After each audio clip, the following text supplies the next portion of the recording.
Good evening, ladies and gentlemen. Welcome to Plain Truth. John Demjanjuk has died and was accused of killing over 27,000 people as a guard in Sobibor. And this one article was talking about him as being a victim. I mean, in wartime, you are put on, you're called into the army, or you're drafted, or you're told what to do, and you do it or you're shot. That's all there is to it. We're one prayer away from dictatorship over here in the United States right now. And John Demjanjuk was over in Russia, and he was drafted. Either he went into the army or he'd be killed. Then when he was captured, he was told to be a guard. And he was either going to be a guard or he'd be killed. So he was a victim, according to this one article. And why is it that he was always being persecuted? John Demjanjuk, was being railroaded for 30 years, put on trial, given all kinds of hard time. His family was subjected to all kinds of harassment. And he was finally, as an old man, 89 years old, he died over in Germany.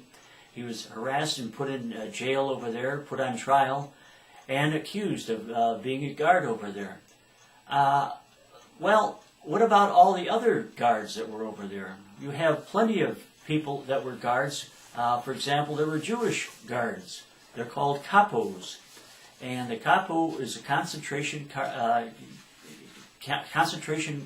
type guard who was a Jewish guard. And apparently sometimes they were vicious. They were criminals that were drafted because they had such a sick attitude towards human life. And they beat the heck out of the other prisoners, Jewish prisoners or other prisoners, and they were never put on trial. Not one capo has ever been put on trial, has never been prosecuted by the United States government. Not that I know of. And how many of them were in these different concentration camps? You also have Jewish officers. Another source is talking about Jewish officers who are part of the Nazi armed forces. Some were even admirals and generals. And they gladly served. One article is talking about over 150,000 Jewish men served in the Nazi army or Navy, Air Force, whatever, the different armed forces.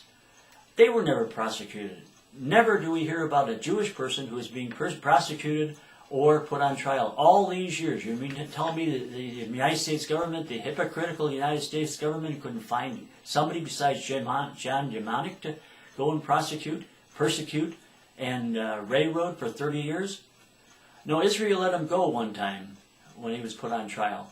And so Germany decided to fall in line to the New World Order and put him on trial a second time for some other thing.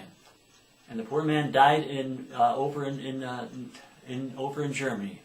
What a tragedy that happens with this United States government, the hypocritical United States government, going after one side of the persecution and letting the other side go for free. Thank you very much for watching Plain Truth.